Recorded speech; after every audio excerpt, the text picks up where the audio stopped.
আত্মচরিত আচার্য প্রফুল্লচন্দ্র রায়, ত্রয়োদশ পরিচ্ছেদের পরবর্তী অংশ। 1909 খ্রিস্টাব্দে বাংলার রাসায়নিক গবেষণার ইতিহাসে একটি নতুন অধ্যায় আরম্ভ হইল। ওই বৎসর কয়েকজন মেধাবী ছাত্র প্রেসিডেন্সি কলেজে প্রবেশ করেন। তাহারা সকলেই পরে বৈজ্ঞানিক গবেষণার ক্ষেত্রে প্রসিদ্ধি লাভ করিয়াছিলেন।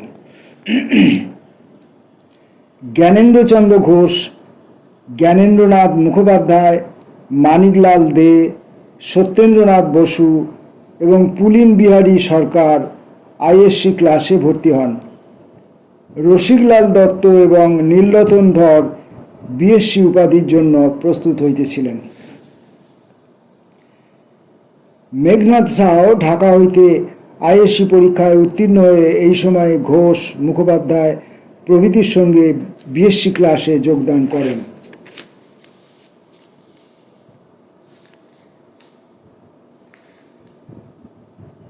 রসিকলাল দত্ত, মানিকলাল দে এবং সত্যেন্দ্রনাথ বসু কলিকাতাতেই পৈতৃক গৃহে লালিত পালিত।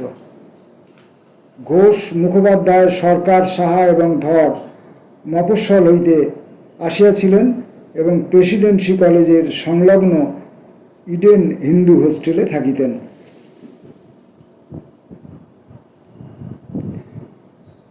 তাহাদের মধ্যে এমন প্রগাঢ় বন্ধুত্ব হইয়াছিল যাহা সচরাচর দুর্লভ। তাহারা পরস্পরের সুখ দুঃখে, আপদে বিপদে সঙ্গী ছিলেন। তাহাদের চরিত্রে এমনই একটা বৈশিষ্ট্য ছিল যে আমি তাহাদের প্রতি আকৃষ্ট হইলাম। আমার সঙ্গে তাহাদের একটি সূক্ষ্ম যোগসূত্র স্থাপিত হইল। আমি তাহাদের হোস্টেলে প্রায় যাইতাম এবং বিকালে তাহারা প্রায়ই আমার সঙ্গে ময়দানে বেড়াইতে। ইহাদের মধ্যে সর্বজ্যেষ্ঠ রসিকলাল রসায়ন বিজ্ঞানে বিশেষ কৃতিত্ব দেখাইলেন এবং যে সময়ে এমএসসি পরীক্ষার জন্য প্রস্তুত হইতেছিলেন তখন নাইট্রাইট সম্বন্ধে গবেষণায় আমার সহায়তা করিয়াছিলেন। কিন্তু শীঘ্রই তিনি স্বতন্ত্র পথ বাছিয়া লইলেন এবং শেষ উপাধি পরীক্ষার জন্য মৌলিক গবেষণামূলক প্রবন্ধ দাখিল করিলেন। ওই প্রবন্ধ যথাসময়ে লন্ডন কেমিক্যাল সোসাইটি জার্নালে প্রকাশিত হইল। 1910 সাল হইতে পরপর কতগুলি মৌলিক গবেষণামূলক প্রবন্ধ তিনি প্রকাশ করেন। কলিকাতা বিশ্ববিদ্যালয় হইতে তিনি সর্বপ্রথম ডক্টর অফ সায়েন্স উপাধি লাভ করেন। 1910 সালে একটি উল্লেখযোগ্য ঘটনা ঘটে এবং আমি একটি রত্ন লাভ করি। জিতেন্দ্রনাথ রক্ষিত সেন্ট জেভিয়ার্স কলেজ হইতে বিএসসি পরীক্ষা দিয়ে কৃতকার্য হন। তিনি প্রচলিত পরীক্ষা প্রণালী এবং উপাধি লাভের অস্বাভাবিক স্পৃহার প্রতি বীতশ্রদ্ধ হন। তিনি প্রচলিত নিয়ম অনুসারে কলকাতা বিশ্ববিদ্যালয়ের সংশ্লিষ্ট কোনো কলেজে ছাত্ররূপে প্রবেশ করিতে পারিলেন না। সুতরাং জাতীয় শিক্ষা পরিষদের রাসায়নিক ল্যাবরেটরিতে কিছুদিন কাজ করিতে লাগিলেন। রসায়ন বিজ্ঞান তাহার বিশেষ প্রিয় ছিল। কয়েকখণ্ড পরিত্যক্ত কাঁচের নল হইতে তিনি এমন সব যন্ত্র তৈরি করিতে পারিতেন যাহা এতদিন জার্মানি বা ইংল্যান্ডের কোনো ফার্ম হইতে আনাইতে হইত। জনৈক বন্ধু তাহার কৃতিত্ব ও দক্ষতার কথা আমাকে জানান। আমি তাহাকে ডাকিয়া পাঠাইলাম এবং শীঘ্রই বুঝিতে পারিলাম তিনি একজন দুর্লভ গুণসম্পন্ন বৈজ্ঞানিক কর্মী। অ্যামাইন নাইট্রেটস সংশ্লেষণ কার্যে তিনি আমার সহায়তা করিয়াছিলেন। তিনি অনেক সময় একাদিক্রমে 9 ঘণ্টা পর্যন্ত কাজ করিতেন। শীতের দেশে ইহা সাধারণ হইলেও এই অসহ্য গ্রীষ্মের দেশে বড়ই কঠিন কাজ। তিনিও মৌলিক গবেষণায় যোগ্যতার পরিচয় দিলেন এবং তাহার ফলে সরকারি আফিম বিভাগে বিশ্লেষক রূপে প্রবেশ করিলেন। 1910-11 সালে আমার একটি অপূর্ব অভিজ্ঞতা হয়। বর্ষার সময় বাংলার নিম্নাংশের অনেকখানি বন্যার জলে প্লাবিত হয়। সাধারণত এই বন্যা প্লাবিত স্থানগুলি ম্যালেরিয়া হইতে মুক্ত থাকে।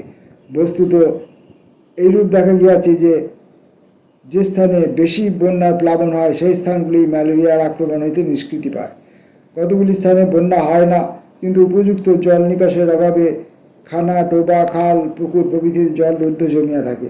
বর্ষার শেষে এই সমস্ত রুদ্ধ জলাশয় ম্যালেরিয়াবাহী মশকের জন্মস্থান হইয়া দাঁড়ায়। পচা গাছপালা উদ্ভিজ হইতে এরকম বিষাক্ত গ্যাস বাহির হইতে থাকে।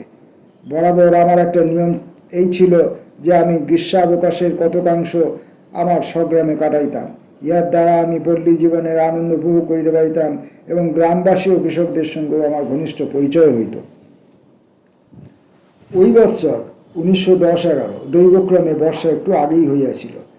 আমাদের গ্রামে স্কুলের পুরস্কার বিতরণী সভায় যোগদান করিবার জন্য আমি 15 জুন পর্যন্ত অপেক্ষা করিলাম। পরদিন আমি কলকাতা যাত্রা করিলাম এবং কলিকাতা পৌঁছাইয়াই ম্যালেরিয়ার পালা জ্বরে আক্রান্ত হইলাম। 1 বৎসর এইভাবে কাটিল। চিররুগ্ন ব্যক্তির পক্ষে এইরূপ ম্যালেরিয়া জ্বরের আক্রমণ বেশি দিন সহ্য করা কঠিন। বন্ধুবর আমার স্বাস্থ্যের জন্য উদ্বিগ্ন হইয়া উঠিলেন এবং ডাক্তার নীলরতন তাঁর দার্জিলিংয়ের বাড়িতে আমাকে পাঠাইলেন। সঙ্গে সঙ্গে প্রত্যহ 3 বার করিয়া কুইনাইন সেবন করিবার ব্যবস্থাও করিলেন। দার্জিলিংয়ের স্বাস্থ্যকর জলবায়ুতে আমার শরীর ভালো হইল। এই ঘটনাটি আমি প্রায় বিস্মৃত হইয়াছিলাম, কিন্তু বাংলা বৈজ্ঞানিক মাসিক পত্রিকা প্রকৃতিতে একখানি পুরাতন পত্র প্রকাশিত হওয়াতে এই ঘটনা আমার মনে পড়িয়াছে। পত্রখানি উদ্ধৃত করিতেছি। দার্জিলিং গ্লেন ইডেন 14/6/2011 কত 11 ওই 1911।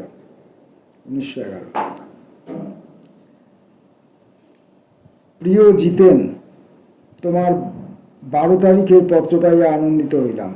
আমি তোমার কাজ সম্বন্ধে জানিবার জন্য তোমাকে পত্র লিখিব বলিয়া মনে করিতেছিলাম। হেমেন্দ্রকে তুমি বলিতে পারো যে মেথিল ইথর সম্বন্ধে তাহার গবেষণাযোগ্য সমাদর লাভ করিবে। মেথিল ইথর সম্বন্ধে তাহার গবেষণা যোগ্য সমাদর লাভ করিবে। আহত সেনাপতি দূর হইতে যেমন দেখেন ভীষণ যুদ্ধ হইতেছে এবং তার বিজয়ী সৈন্যগণ অভিযান করিতেছে, আমার মনের ভাবও কতকটা সেইরূপ। ভগবানের কৃপায় আমার রোগের বৎসরে বহু অপ্রত্যাশিত এবং গৌরবময় সাফল্য লাভ হইয়াছে। তোমরা এইভাবে ভারতীয় প্রতিভার জীবন্ত শক্তির নিদর্শন জগতের নিকট প্রদর্শন করিতে থাকিবে। রসিকের কার্য যে অগ্রসর হইতেছে ইহা জানিয়া আমি সুখী হইলাম। আশা করি আমি শীঘ্রই তাহার নিকট হইতে তাহার গবেষণার ফলাফল জানিতে পারিব।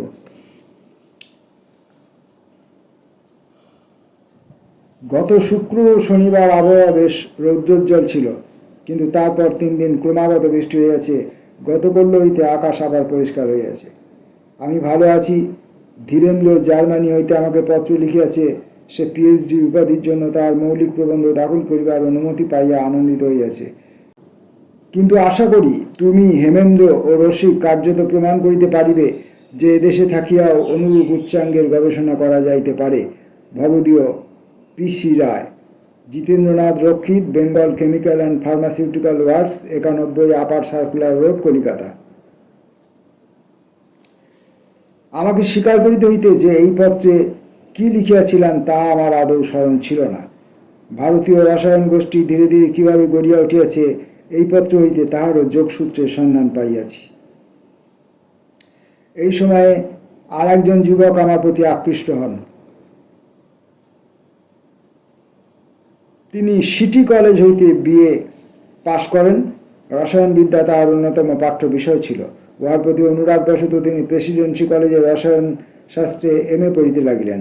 তাহার বিমল বুদ্ধি ছিল এবং রসায়ন শাস্ত্রে শীঘ্রই প্রবেশ লাভ করিলেন।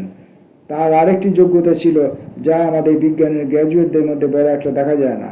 বাংলা ও ইংরেজি সাহিত্যে তার দখল ছিল এবং টেস্ট টিউবের মতো লেখনী ধারণেও তিনি সুপটু ছিলেন। এই কারণে আমার সাহিত্য চর্চায় তিনি অনেক সময় সহায়তা করিতে পারিয়াছিলেন। ইনি হেমেন্দ্র কুমার সেন।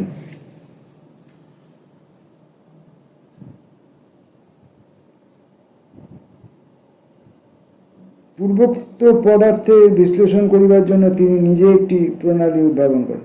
সেনের আরেকটি কৃতিত্বের পরিচয় এই যে তিনি জীবিকার জন্য ছাত্র পড়াইতেন এবং পরে সিটি কলেজে আংশিকভাবে অধ্যাপকের কাজও করিতেন। তার ছাত্রজীবন গৌরবময় ছিল।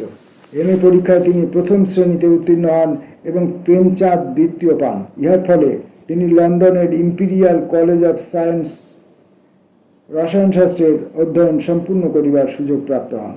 ওই কলেজেও তিনি বিশেষ কৃতিত্বের পরিচয় দেন এবং অধ্যাপকেরা তার উচ্চ প্রশংসা করেন। লন্ডন বিশ্ববিদ্যালয়ের ডক্টর উপাধির জন্য তিনি যে মৌলিক গবেষণামূলক প্রবন্ধ দাখিল করেন তা খুব উচ্চাঙ্গের, পরে উহা কেমিক্যাল সোসাইটির জার্নালে প্রকাশিত হইয়াছিল। হেমেন্দ্র কুমারের সহপাঠী আরেকজন যুবক বিশেষ কৃতিত্বের পরিচয় দেন। তিনি স্বল্পভাষী, গম্ভীর প্রকৃতির ছিলেন। চলিত কথায় বলে, স্থির জলের গভীরতা বেশি। তিনি তাহার দৃষ্টান্তস্বরূপ। তিনি এমএসসি পরীক্ষায় উচ্চ স্থান অধিকার করেন এবং সেনের সঙ্গে একযোগে কিছু গবেষণাও করেন, কিন্তু তাহার বিশেষ যোগ্যতার পরিচয় পরে পাওয়া যায়। ইহার নাম বিমান বিহারী দে। দে এবং সেনের মধ্যে ঘনিষ্ঠ বন্ধুত্ব দেখিয়া আমি মুগ্ধ হইতাম এবং অনেক সময় তাহাদিওকে রহস্য করিয়া হ্যামলেট ও হোরাসিও অথবা ডেভিড ও জোনাথন বলিতাম। দে সেনের 2 বছর পূর্বে ইংল্যান্ডে গমন করে এবং ইম্পেরিয়াল কলেজ অফ সায়েন্সে জৈব রসায়ন সম্বন্ধে গবেষণা করিয়া যত সময়ে ডক্টর উপাধি পান। এই সময়ে নীলরতন ধর ফিজিক্যাল কেমিস্ট্রি সম্বন্ধে মৌলিক প্রবন্ধ লিখিয়া এমএসসি ডিগ্রি পান। তিনি যে পরীক্ষায় প্রথম স্থান অধিকার করেন তাহা বলা বাহুল্য। যদিও অজৈব রসায়ন শাস্ত্রেই আমি অধ্যাপনা করিতাম, তথাপি এডিনবার্গ বিশ্ববিদ্যালয় হইতে ডক্টর উপাধি লাভ করিবার পর হইতেই আমি জৈব রসায়নে যেসব নতুন নতুন সত্য আবিষ্কৃত হইতেছিল সেগুলির সঙ্গে ঘনিষ্ঠ যোগ রাখিতে চেষ্টা করিতাম। 1910 সালের পর হইতে জৈব রসায়ন সম্বন্ধে উচ্চ শ্রেণীর ছাত্রদের আমি অধ্যাপনা করিতাম। বিশেষভাবে ইহার ঐতিহাসিক বিকাশই আমার আলোচ্য বিষয় ছিল। রসায়ন শাস্ত্রের এত দ্রুত উন্নতি হইতেছিল এবং ইহার নানা বিভাগ এত জটিল হইয়া উঠিতেছিল যে একজন লোকের পক্ষে তার 2-1টি বিভাগেও অধিকার লাভ করা কঠিন হইয়া পড়িতেছিল। দৃষ্টান্তস্বরূপ স্পেকট্রাম বিশ্লেষণের কথাই ধরা যাক। বুনসেন এবং কার্চফের পর আংস্ট্রম এবং থেলেন, ক্রুকস এবং হার্টলি প্রভৃতি তাহাদের জীবনের শ্রেষ্ঠ অংশ এই কার্যে ব্যয় করিয়াছেন। 20 দম্পতি কর্তৃক রেডিয়াম আবিষ্কারের পর হইতে রসায়নশাস্ত্রে একটা নতুন শাখার উৎপত্তি হইল। বহু বৈজ্ঞানিক এই নতুন বিষয়ের গবেষণায় আত্মনিয়োগ করিয়াছেন এবং এ সম্বন্ধে বিপুল সাহিত্য গড়িয়া উঠিয়াছে। আমি যখন এডিনবার্গে ছাত্র ছিলাম তখন ফিজিক্যাল কেমিস্ট্রির ভ্রূণাবস্থা বলিতে হইবে, কিন্তু অস্টওয়াল্ড, ভ্যালটহপ এবং আরেনিয়াসের অক্লান্ত পরিশ্রম ও গবেষণার ফলে এই বিজ্ঞান বিরাট আকার ধারণ করিয়াছে এবং ইহাই এক প্রশাখা। কোলয়েড কেমিস্ট্রি অস্টওয়াল্ড, সিগমন্ডি এবং জ্ঞানেন্দ্রনাথ মুখোপাধ্যায় প্রভৃতির ন্যায় বৈজ্ঞানিকদের হাতে অদ্ভুত উন্নতি সাধন করিয়াছে। আমি যখন এডিনবার্গে ছাত্র ছিলাম তখন ফিজিক্যাল কেমিস্ট্রি কেবল গড়িয়া উঠেছিল। এই সময়ে বিজ্ঞানের অন্যতম প্রধান প্রতিষ্ঠাতা আরেনিয়াস স্টকহোলম শহরে গবেষণা করিতেছিলেন। আমার বেশ মনে আছে যে ওই সময়ে এই সুইডিশ বৈজ্ঞানিককে গোঁড়া প্রাচীনপন্থী বৈজ্ঞানিকেরা কীরূপে বিদ্রূপ উপহাস করিতেন। যত সময় আরেনিয়াস বৈজ্ঞানিক তথ্য জগতে স্বীকৃত গৃহীত হইল এবং তাহার বিদ্রুপকারীরাই তাহার প্রধান অনুরাগী হইয়া উঠিলেন। আমি তখন স্বপ্নেও ভাবি নাই যে 25 বছর পরে আমারই প্রিয় ছাত্র জ্ঞানচন্দ্র ঘোষ এই বিজ্ঞানের বহুল উন্নতি করিবেন, এমনকি আরেনিয়াসের আবিষ্কৃত নিয়মও কিয়ৎ পরিমাণে পরিবর্তিত করিবেন। 1910 সালে ফিজিক্যাল কেমিস্ট্রি বৈজ্ঞানিক জগতে স্থায়ী আসন লাভ করিল, কিন্তু 1900 সাল পর্যন্ত ইংল্যান্ডেও এই বিজ্ঞানের জন্য কোনো স্বতন্ত্র অধ্যাপক ছিল না। ভারতে এই বিজ্ঞানের অনুশীলন ও অধ্যাপনার প্রবর্তক হিসাবে নীলরতন ধরই গৌরবের অধিকারী। তিনি কেবল নিজেই এই বিজ্ঞানের গবেষণায় আত্মনিয়োগ করেন নাই, জেসি ঘোষ, জে.এম. মুখার্জি এবং আরও কয়েকজনকে তিনি ইহার জন্য অনুপ্রাণিত করেন। নীলরতন সরকারি বৃত্তি লাভ করিয়া ইউরোপে যান এবং ইম্পেরিয়াল কলেজ অফ সায়েন্সে ও সোরবনে শিক্ষা লাভ করেন। তিনি উচ্চাঙ্গের মৌলিক প্রবন্ধ লিখিয়া লন্ডন ও প্যারি এই উভয় বিশ্ববিদ্যালয় হইতেই ডক্টর উপাধি লাভ করেন। 1912 সালে লন্ডনে ব্রিটিশ সাম্রাজ্যের অন্তর্গত বিশ্ববিদ্যালয়সমূহের কংগ্রেসের প্রথম অধিবেশন হয়। কলিকাতা বিশ্ববিদ্যালয়ের সিন্ডিকেট আমাকে এবং দেবপ্রসাদ সর্বাধিকারীকে এই কংগ্রেসে প্রতিনিধি করেন। লন্ডনে থাকিবার সময় আমি অ্যামোনিয়াম নাইট্রাইট সম্বন্ধে একটি প্রবন্ধ পাঠ করি।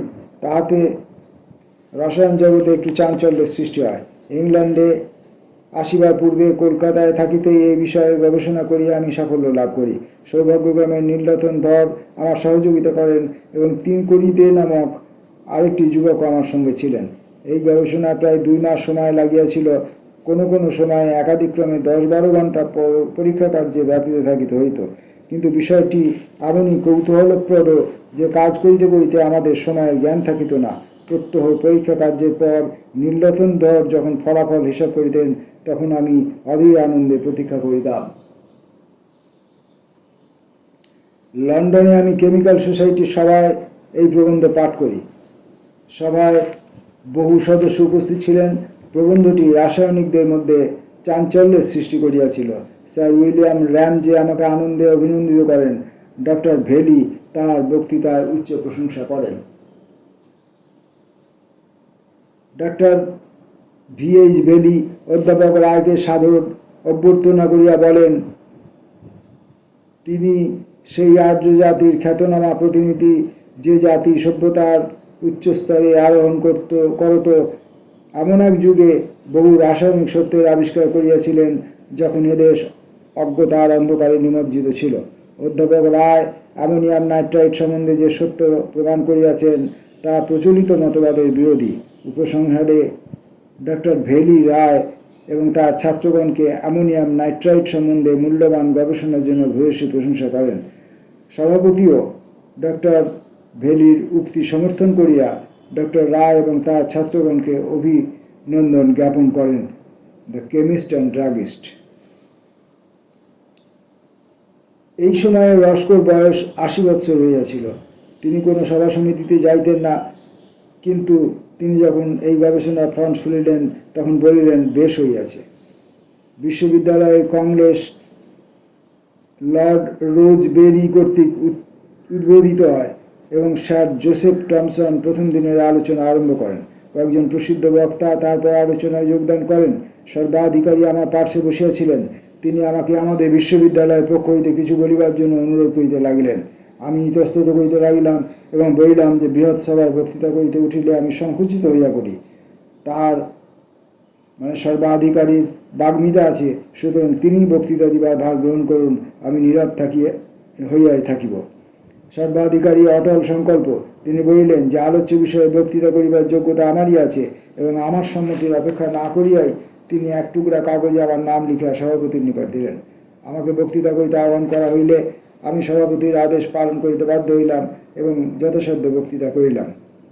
আমি মাত্র 5 মিনিট বক্তৃতা করিয়াছিলাম এবং আমার সেই বক্তৃতা সভার কার্য বিবরণী হইতে নিম্নে উদ্ধৃত হইল। মাননীয় সভাপতি মহাশয়, উপনিবেশ হইতে আগত প্রতিনিধিগণ অধ্যাপক HB অ্যালেন মেলবোর্ন এবং অধ্যাপক ফ্র্যাঙ্ক অ্যালেন ম্যানিটোবা যেসব মন্তব্য প্রকাশ করিলেন তা আমি সমর্থন করিতেছি। ভারতীয় গ্র্যাজুয়েট ও ব্রিটিশ বিশ্ববিদ্যালয়ে পোস্ট গ্র্যাজুয়েট অবস্থায় অধ্যয়ন ও গবেষণা করিতে আসিলে নানা অসুবিধা ভোগ করিয়া থাকেন। ভারতীয় গ্র্যাজুয়েটের যোগ্যতা অধিকতর উদারতার সহিত স্বীকার করা হইবে, ইহাই আমি প্রার্থনা করি। আমার আশঙ্কা হয় কেবলমাত্র ভারতীয় ছাত্র বলিয়াই তাহাকে নিকৃষ্ট বলিয়া গণ্য করা হয়। রসায়ন বিজ্ঞান সম্বন্ধে কথা বলিবার আমার কিছু অধিকার আছে। সম্প্রতি কলিকাতায় বহু প্রতিভাবান ছাত্র গবেষণা রসায়নশাস্ত্র সম্বন্ধে পোস্ট গ্র্যাজুয়েট অধ্যয়নের অবস্থায় গবেষণা করিতেছেন। তাহাদের লিখিত মৌলিক প্রবন্ধ ব্রিটিশ জার্নালসমূহে স্থান পাইয়া থাকে, সুতরাং তাহাদের কিছু যোগ্যতা আছে ধরিয়া লওয়া যাইতে পারে। অথচ আশ্চর্যের বিষয় এই যে ওই সমস্ত গবেষণাকারী ছাত্র যখন ব্রিটিশ বিশ্ববিদ্যালয়ে অধ্যয়ন ও উপাধি লাভের জন্য আসেন তখন তাহাদিগকে সেই পুরাতন রীতি অনুসারে প্রাথমিক পরীক্ষা দিতে বাধ্য করা হয়। ইহার ফলে আমাদের যুবকদের মনে উৎসাহ হ্রাস পায়। পূর্ববর্তী জনৈক বক্তা প্রস্তাব করিয়াছেন যে এইরূপ ছাত্রকে নিজে নির্বাচিত কোনো অধ্যাপকের অধীনে শিক্ষানবিশ থাকিতে হইবে এবং উক্ত অধ্যাপক তাহার কার্যে সন্তুষ্ট হইলে তাহার মৌলিক প্রবন্ধ বিচার করিয়া তাহাকে সর্বোচ্চ উপাধি দেওয়া হইবে। আমি এই প্রস্তাব সমর্থন করি। স্যার জোসেফ টমসন বলিয়াছেন যে পোস্ট গ্র্যাজুয়েট ছাত্রকে উৎসাহ দিবার জন্য যোগ্য বৃত্তি প্রভৃতি দানের ব্যবস্থা করিতে হইবে। কলিকাতা বিশ্ববিদ্যালয় এইরূপ কতগুলি ইতিমধ্যে স্থাপন করিয়াছে এবং ভবিষ্যতে আরও কয়েকটি করিবেন আশা করা যায়, কিন্তু আমি ব্রিটিশ বিশ্ববিদ্যালয়ের সমাগত প্রতিনিধিরূপে স্মরণ করিয়া দিতে চাই যে ভারতে আমরা শরণাতীত যুগ হইতে উচ্চ চিন্তা ও সরল অনাড়ম্বর জীবনযাপনের আদর্শ গ্রহণ করিয়া আসিতেছি এবং অপেক্ষাকৃত সামান্য বৃত্তি এবং দানের সাহায্যেই আমরা বৈজ্ঞানিক গবেষণায় যথেষ্ট উন্নতির আশা করিতে পারি।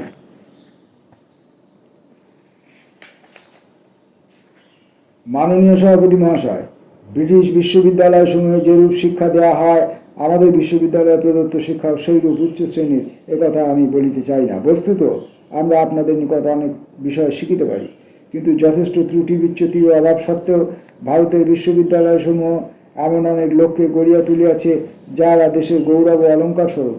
কলিকাতার সর্বপ্রধান আইনজ্ঞ, যাহার আইন জ্ঞানের গভীরতা ভারতের সর্বত্র প্রসিদ্ধ, কলিকাতা বিশ্ববিদ্যালয়ের গ্র্যাজুয়েট। কলিকাতার 3 জন প্রসিদ্ধ চিকিৎসক, যাহারা ব্যবসায়ে অসামান্য সাফল্য লাভ করিয়াছেন, কলিকাতা বিশ্ববিদ্যালয়ের গ্র্যাজুয়েট এবং কলিকাতা বিশ্ববিদ্যালয়ের বর্তমান ভাইস চ্যান্সেলর, যিনি উপর্যুপরি বড়লাট কর্তৃক ভাইস চ্যান্সেলর মনোনীত হইয়াছেন, সেই স্যার আশুতোষ মুখোপাধ্যায় কলকাতা বিশ্ববিদ্যালয়ের গ্র্যাজুয়েট।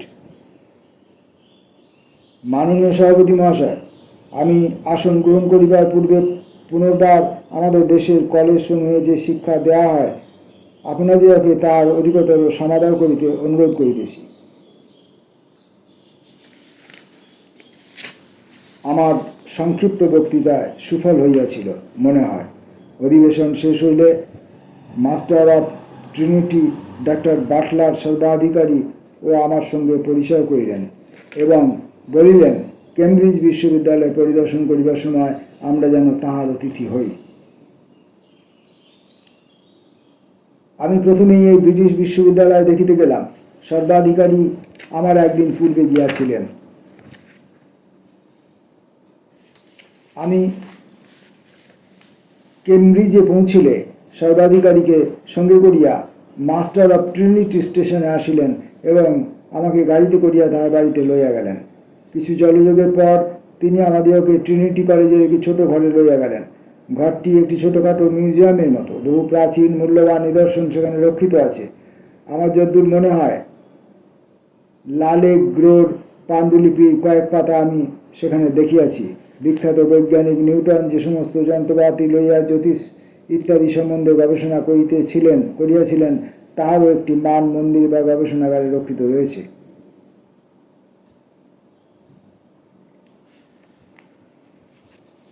ডাক্তার বাটলার প্রাচীন সাহিত্যে সুপণ্ডিত, মধুর প্রকৃতির লোক।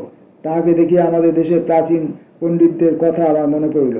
তিনি গল্প করিলেন, সেকালে জজেরা যখন কেমব্রিজে আদালতে বসাইতেন, তাহাদের দলবল ট্রিনিটি কলেজের রসুইখানা ইত্যাদি দখল করিয়া লইত। আমার বিশ্বাস এখনও ওই প্রাচীন প্রথা আছে। ইংল্যান্ডের রাজা এখনও প্রতি বৎসর যখন কেমব্রিজে রিভিউ দেখিতে আসেন, তখন তিনি ট্রিনিটি কলেজের অতিথি হন। মাস্টার আমাদের থাকিবার জন্য ঘর ঠিক করিয়াছিলেন এবং সেই সময়ে দেখাইলেন পাশের একটি ঘর রাজার অভ্যর্থনার জন্য সাজানো হইতেছে। বাহির হইতে কংগ্রেস আগত প্রতিনিধিগণ কয়েকটি বিশ্ববিদ্যালয় পরিদর্শন করিবার জন্য বাছিয়া লইতে পারেন এবং ওই সমস্ত বিশ্ববিদ্যালয়ে তাঁহারা অতিথিরূপে গণ্য হন। আমি উত্তর ইংল্যান্ডে কয়েকটি বিশ্ববিদ্যালয় দেখিব ঠিক করিলাম। উহার মধ্যে শেফিল্ড বিশ্ববিদ্যালয় একটি। এই বিশ্ববিদ্যালয়টি অপেক্ষাকৃত নতুন এবং অক্সফোর্ড, কেমব্রিজ এবং এডিনবার্গের মতো ইহার তেমন প্রাচীনতার খ্যাতিও নাই। সেই জন্য ইহা দেখিবার জন্য কম প্রতিনিধিই যাইতেন। আমার বাল্যকালে শেফিল্ড রজার্সের ছুরি, কাঁচি, খুর প্রভৃতি কারখানার জন্য প্রসিদ্ধ ছিল। ওইগুলি বাংলাদেশে সে সময় খুব ব্যবহৃত হইত। শেফিল্ড এখন খুব বড় শহর হইয়া উঠিয়াছে। অসংখ্য কলকারখানা এখানে গড়িয়া উঠিয়াছে। সুপ্রসিদ্ধ ভিকার্স ম্যাক্সিন অ্যান্ড কোম্পানির কারখানা এখানে। শেফিল্ড অতিথিগণের অভ্যর্থনার জন্য বিপুল আয়োজন করিয়াছিলেন। দুর্ভাগ্যক্রমে ওই দিন সকালবেলায় একমাত্র অতিথি ছিলাম আমি। কয়েকটা কৌতুককর ঘটনা এখন আমার মনে আছে। স্টেশনে নামিলে পোর্টার আমার মালপত্র একটা টানা গাড়িতে তুলিয়া লইল এবং বলিল যে কোনো ট্যাক্সি ভাড়া করিবার প্রয়োজন নাই, কেননা নিকটেই অনেকগুলি হোটেল আছে। আমি কোন হোটেলে যাইতে চাই তাও সে জিজ্ঞাসা করিল। আমি কোনো হোটেলের নাম করিতে পারিলাম না, কেবল সম্মুখে ছোট হোটেল দেখাইয়া দিলাম। পোর্টার গভীরভাবে মাথা নাড়িয়া বলিলেন, ও হোটেল আপনার যোগ্য নয়। আমি তাহার উপরেই ভার দিলাম এবং সে আমাকে নিকটবর্তী একটি ফ্যাশনেবল হোটেলে লইয়া গেল। বিশ্ববিদ্যালয়ের অফিসে আমার আগমন সংবাদ দিলে সকলেই আমার অভ্যর্থনার জন্য ব্যস্ত হয়ে উঠলেন। ভাইস চ্যান্সেলর অধ্যাপক হিক্স এবং সমস্ত অধ্যাপক আমাকে লইয়া গিয়া বিশ্ববিদ্যালয়ের বিভিন্ন বিভাগ দেখাইলেন। যে হোটেলে আমি ছিলাম সেইখানেই তাঁরা আমার সম্মানার্থ লাঞ্চের আয়োজন করিলেন। সন্ধ্যার পর একটি চমৎকার অনুষ্ঠান হইল। টাউন হলে বিরাট ভোজের আয়োজন হইল এবং মাস্টার কাটলার আমার এবং কানাডার একজন প্রতিনিধির সম্বর্ধনার প্রস্তাব করিলেন। কানাডার প্রতিনিধিটি অপরাহ্নের দিকে শেফিল্ডে পৌঁছাইয়াছিলেন। সুতরাং সমস্ত দিন অতিথিরূপে একমাত্র আমি রাজোচিত আদর অভ্যর্থনা পাইয়াছিলাম। এই জন্যই বলিতেছি যে দুর্ভাগ্যক্রমে অতিথিরূপে একমাত্র আমি সকালবেলা শেফিল্ডে গিয়াছিলাম। উৎসব অনুষ্ঠান প্রভৃতিতে যোগ দিতে আমার স্বভাবতই সংকোচ হয়। ত্রয়োদশ পরিচ্ছেদের দ্বিতীয় অংশটুকু আজ এইখান পর্যন্ত। বাকি অংশটুকু পরবর্তী পাঠের জন্য স্থগিত রাখলাম। নমস্কার।